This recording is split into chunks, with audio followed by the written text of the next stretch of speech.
el criterio que tenemos que valorar, porque hay personas que tienen, a mí me gusta decir, mucha juventud acumulada, pero tienen muy poca salud.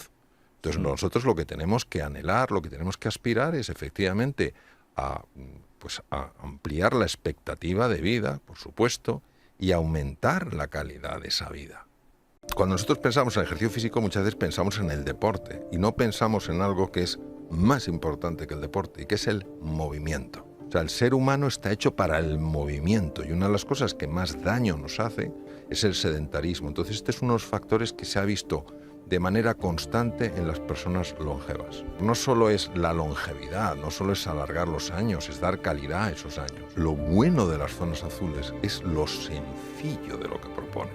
Es decir, efectivamente, si tienes un grupo de amigos, si tú te sientes acompañado, si realmente en la dificultad sabes que no estás solo, que no estás sola, si realmente tienes un sentido del propósito, hay un para qué, de alguna manera está moviendo tu vida. Si cuidas lo que comes pensando no ya en qué tan placentero es, sino qué tan saludable es. Si te mueves más, si el tema no es ya hacer deporte o no, es moverse más, es el movimiento. Si tú vas haciendo esas cosas, tú vas creando pequeñas zonas azules. ¿Cuál es la edad biológica a la que en condiciones óptimas, más o menos, puede llegar un ser humano? Hoy en día, 83, 84 años. Fácilmente, quiero decir, si no hay enfermedades graves, si no hay descuido en cosas como puede ser la alimentación, el ejercicio, pueden llegarse a estas edades y edades más avanzadas seguro. Sí, es que sabes que hay investigadores que investigan mucho sobre, valga la redundancia, sobre la longevidad, y hay algunos que creen que no hay un tope biológico absoluto, sino un límite marcado por la biología conocida. Quiero decir, que esto no significa que no haya una edad tope, sino que las condiciones ambientales son siempre decisorias. Sí, no cabe duda de un factor que es obvio para todos nosotros, y es como hoy en día una persona de 60 años, una persona incluso de 70 años, para nada es considerada una persona mayor. Y Claro. antes, tú fíjate, por ejemplo, que a comienzos del siglo XX, una persona de 40 años era considerada una anciana. Imagínate, 40 años en la flor de la vida. Entonces, no cabe duda que se ha ido prolongando la vida, se ha ido mejorando mucho de lo que tiene que ver con las condiciones de vida, y lógicamente los niños que nacen que nazcan este año, pues serán niños que probablemente vivirán más de 100 años con buena salud. Mario, ¿qué es una zona azul? Sé que solo hay 5 regiones en todo el mundo, tengo entendido. Hay algunas más que se añadieron en los últimos años. Una zona, primero, el concepto de zona azul viene porque se marcaron con tinta azul. Fíjate qué cosa tan curiosa, ¿sabes? Sí. O sea, por eso se llamó zonas azules. Y esto fue una investigación que empezaron dos científicos, uno italiano y uno belga, buscando aquellas personas que tenían edades muy avanzadas y sin embargo tenían muy buen estado de salud. Estamos hablando de personas que superaban ampliamente los 90 años y algunos los 100 años, ¿no? Y empezaron sobre todo en Cerdeña. Luego el estudio se fue ampliando cuando entró un investigador del National Geographic en los años 2000, al comienzo, y siguió investigando con otra serie de exploradores, digamos, de este campo, y fueron detectando en distintos sitios del mundo regiones donde las personas sean sorprendentemente longevas. Y no solamente que tenían, como te comentaba antes, muchos años, ¿no? Me gusta decir, acumulaban mucha juventud. No solo es que no solo es que acumulara mucha juventud, es que además estaban muy bien. Por ejemplo, una persona en Nicoya, en Costa Rica, un señor de más de 100 años que montaba a caballo y llevaba las reses de un lado para otro. En Okinawa, personas de más de 90 años bailando, cuidando sus jardines. Entonces, esto llamó mucho la atención. ¿Qué estaba sucediendo en estos lugares para que las personas no solo tuvieran una edad tan avanzada, sino que estuvieran tan bien? Y entonces de ahí nace el concepto de zonas azules, porque se descubre que todas ellas, sin excepción, comparten factores en común. Y claro, cuando ves que hay varios factores en común en zonas totalmente dispares del planeta, dices, aquí hay algo interesante. Claro, vamos a ir directamente a los factores porque tú hablas de gente que, bueno, alguien con 90 años o cercano a los 100 que siga montando a caballo o trabajando de cualquier forma. Uno puede pensar, madre mía, qué gran genética, ¿no? Pero claro, si comparten factores que se repiten en distintos puntos geográficos, ¿cuáles son las características que tiene que tener o que tiene una zona azul? Bueno, en primer lugar, tenemos que entender, en base a la investigación existente, que la genética no implica tu destino. O sea, sabemos perfectamente que gemelos idénticos, es decir, gemelos homocigóticos, que comparten 100% del material genético, a veces tienen personalidades completamente diferentes. Entonces, ¿qué quiere decir? Quiere decir que el ser humano no está hecho del todo, sino que poco a poco se va haciendo. Y hay lo que se llama factores epigenéticos. Los factores epigenéticos son aquellos que controlan que un gen se exprese o no. Entonces, hay factores que favorecen que se expresen aquellos genes que favorecen la longevidad. Por ejemplo, aquellos genes que hacen que el sistema inmune, el que nos tiene que proteger frente a bacterias, virus y tumores, sea más agresivo frente a una bacteria, un virus o un tumor. Genes que pueden favorecer la recuperación de una articulación cuando se ha dañado. Genes que pueden evitar que se produzca un exceso de inflamación en una parte del cuerpo que deterioraría esa parte del cuerpo. Entonces, estos son los factores epigenéticos, se llama así porque viene en latín epi, lo que está encima del gen, sería como una especie de interruptor. Entonces, lo que se vio estudiando las zonas azules es que determinadas formas de vivir, determinados valores, determinados factores, tenían un gran componente epigenético, de tal manera que podían hacer que una persona, digamos que, entre comillas, destinada a vivir 70 o 75 años, si eso lo cuidaba, podía pasar los 90 años, incluso los 100 años, con un buen estado de salud. De ahí viene el enorme interés de la investigación. Y esto es precioso porque, como decía don José Ortega y Gasset, no somos un participio, somos un gerundio. No estamos hechos del todo, sino que poco a poco nos vamos haciendo. Qué bueno. ¿Y cuáles son los factores ambientales, sobre todo los de mayor peso? Son los mismos en todas las zonas azules, absolutamente las mismas, sea en Nicoya, Costa Rica, sea en la isla en Ojimi, en la isla de Okinawa, sea en Cerdeña, sea donde sea, son los mismos. Y la verdad es que son bastante de sentido común. Primero, por ejemplo, el tema de la nutrición. Es de bastante sentido común entender que lo que nosotros comemos de alguna manera tiene que tener un impacto. Y lo que observaron, por ejemplo, en todas estas zonas era el consumo de productos naturales, una gran cantidad de vegetales, también toman huevos que son de gallinas criadas en libertad, toman pescados que son pescados naturales y toman una cantidad de carne reducida. Entonces, cuanto más natural sea algo, el cuerpo lo recibe mejor. Es decir, todo lo que son a veces aditivos, cosas que, bueno, que se ponen en los productos alimentarios, a veces pueden reducir significativamente la calidad de vida y la duración de esa vida. Entonces, primero es la alimentación. En segundo lugar, un factor que llamó la atención muchísimo por el impacto que tenía era la sociabilidad. Es decir, todas estas comunidades, Ojimi en Okinawa o Ikara en Cerdeña, todas ellas tenían Loma Linda, todas ellas tenían algo especial, que formaban grupos de personas realmente cercanos. Es decir, había una conexión humana profunda, verdadera, no algo postizo. Y esto, bueno, es interesantísimo porque se sabe perfectamente cómo la conexión humana afecta, por ejemplo, el funcionamiento del sistema de defensa del cuerpo.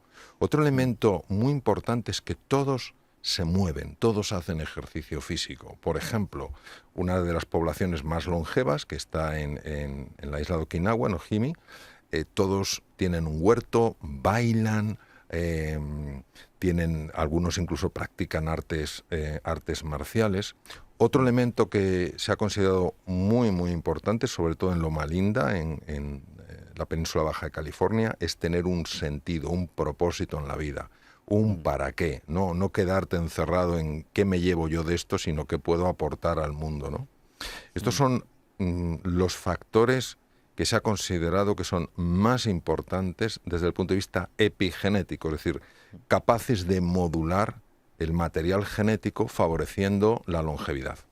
Fíjate, es interesante esto que decías sobre la actividad física, pero que sea natural y constante, es decir, actividades que no se perciben del todo como ejercicio, sino como parte de la vida diaria, ¿no?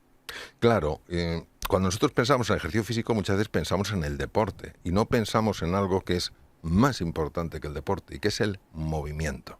Es decir, es muy curioso porque, por ejemplo, en Ícara, una de las cosas que llama la atención es que las poblaciones donde hay personas tan longevas están en lugares un poquito abruptos, con lo cual tienen que hacer un esfuerzo para subir cuestas y también un poquito de esfuerzo para no caer hacia abajo cuando están descendiendo, ¿no? Y todo esto sumado día tras día, de una forma sencilla, de una forma sutil, va afectando directamente a la salud. Por eso, para las personas que nos escuchan y que no les gusta hacer ejercicio físico, por lo que sea, que se muevan, que anden, que caminen, que si toman el autobús, que se bajen una parada antes o dos antes y el resto lo hagan andando a su trabajo, a su casa, lo que sea. Es muy importante. Ten en cuenta que hace pues aproximadamente unos 150.000 años, que es cuando aparece el Homo sapiens, sapiens nosotros, se calcula que los hombres caminábamos cada día unos 30 y tantos kilómetros, las mujeres 20 y algo. ¿Por qué? Porque los hombres éramos fundamentalmente cazadores y las mujeres eran recolectoras, diariamente. O sea, el ser humano está hecho para el movimiento y una de las cosas que más daño nos hace es el sedentarismo. Entonces, este es uno de los factores que se ha visto de manera constante en las personas longevas. Qué interesante. Fíjate que he estado mirando ejemplos. Bueno, el ejemplo más cercano, ¿no?, que lo tenemos en Orense, básicamente es la provincia con más centenarios por cada 100.000 habitantes. La esperanza de vida sigue aumentando en España. De hecho, es el país que más aumenta por detrás de Japón. ¿Tú crees que España podría acabar siendo una zona azul? España tiene cosas muy buenas para ser una zona azul. Aunque parezca mentira, hoy en día la delantera la lleva Singapur, porque están estableciendo una serie de cosas que tienen mucho que ver con el núcleo familiar. Pero España, por ejemplo, en cuanto a alimentación, es uno de los países más ejemplares que hay en la calidad de los productos, en la calidad de nuestra cocina, y es una referencia a nivel mundial. Si nosotros además pues cuidamos el tema del ejercicio, somos de una cultura mediterránea y en principio la cultura mediterránea es una cultura abierta, si reducimos nuestro nivel de disputas, si buscamos el encuentro, si entendemos que la vida tiene un sentido, aunque a veces nos sea más difícil encontrarlo, no cabe duda de que España podría perfectamente serlo. Ten en cuenta que una de las poblaciones más longevas del mundo es una localidad de Cerdeña, porque España no podría serlo, claro que sí. Claro. Fíjate, también me pregunto si una familia puede ser zona azul, o una comunidad, un barrio, un edificio. Sí, es una grandísima pregunta. Y fíjate, esto se ha demostrado precisamente en Loma Linda. En California se hicieron esta pregunta y en una serie de ciudades, que no eran muy grandes, hubo un consenso global por parte de políticos, por parte de todos los agentes sociales, por parte de la comunidad, para convertirlo en zonas azules y empezaron a cuidar todos estos factores. Se hizo un seguimiento durante varios años y se comprobó efectivamente que había una reducción estadística en la aparición de enfermedades y una mejora en otros factores. Es decir, esto es una maravillosa noticia porque ya se ha probado. Es decir, no es una cosa un poco más conceptual o mira qué suerte tienen estos que han nacido en determinada zona. No, realmente si nos ponemos las pilas, como a veces se dice, podemos mejorar muchísimo nuestra salud y nuestro bienestar, porque no solo es la longevidad, no solo es alargar los años, es dar calidad a esos años. Por supuesto, yo creo que además esa frase es la clave, ¿no?, de de envejecer al final. Porque, y también me pregunto, ¿no? Ciudades grandes. Madrid, por ejemplo, es una ciudad en la que la esperanza de vida no para de crecer. Lo que pasa es que al final uno de los factores importantes de esas zonas azules que me contabas, que era pues las redes sociales y comunitarias, ¿no? Que se crean, que son fuertes, que viven en zonas en las que hay cierto sentido de pertenencia, cierto apoyo mutuo entre vecinos, respeto a los mayores. No sé si eso es imposible conseguirlo en una ciudad o si cada uno de los factores que comparten todas las zonas azules los podemos llevar a cabo, como tú me decías, ¿no? En casa, ¿no? Porque hablábamos de una dieta basada en, bueno, eso se puede hacer, una actividad física natural y constante también la podemos implementar, redes sociales y comunitarias fuertes. Bueno, si tú te haces tu grupo social fuerte y tienes contacto y ese contacto se hace de una forma natural y además de una forma natural también gestionas el estrés, como tú y yo hemos hablado muchas veces, ¿no? Sí, A través del rezo, de la meditación, de un paseo tranquilo. sí. Yo creo que al final te creas una propia zona azul, ¿no? Absolutamente. De hecho, una de las cosas que para mí tienen más valor en todo el estudio de las Blue Zones, de las zonas azules, es que lo que presenta, lo que propone es sencillo. O sea, no está proponiendo algo ultra complicado. No está diciendo, para que usted viva más no tiene que tener problemas. ¿Quién no tiene problemas? Para que Mm. usted viva más, usted tiene que estar ahí en el Caribe. ¿Quién se puede ir al Caribe un tiempo suficiente para que sus células celebren una fiesta? Pues no es lo habitual. Entonces, lo bueno de las zonas azules es lo sencillo de lo que proponen. Es decir, efectivamente, si tienes un grupo de amigos, si tú te sientes acompañado, si realmente en la dificultad sabes que no estás solo, que no estás sola, si realmente tienes un sentido del propósito, hay un para qué, de alguna manera está moviendo tu vida. Si cuidas lo que comes pensando no ya en qué tan placentero es, sino qué tan saludable es. Si te mueves más, si el tema no es ya hacer deporte o no, es moverse más, es el movimiento. Si tú vas haciendo esas cosas, tú vas creando pequeñas zonas azules. O sea, la epigenética, la capacidad de moldear la expresión de los genes es uno de los descubrimientos más bonitos, más ilusionantes y más inspiradores. Y nos remite de nuevo a José Ortega y Gasset, ¿no? No somos un participio, no estamos hechos del todo, somos un gerundio, nos vamos haciendo, ¿no? Entonces, naturalmente que sí. Y hay que tener en cuenta que cuando vemos pues que la vida se alarga, afortunadamente, no solo es eso, porque hoy en día, sobre todo con los avances médicos, se puede alargar mucho la vida. Tiene que seguir siendo una vida que tenga sentido, que tenga propósito y que nos permita hacer lo que cualquier ser humano quiere hacer: moverse, hablar con sus amigos, darse un paseíto, comerse algo que le gusta, etcétera, etcétera. Qué bueno. Mario, amigo, qué buen broche. Hasta la semana que viene. Hasta la semana que viene, un abrazo.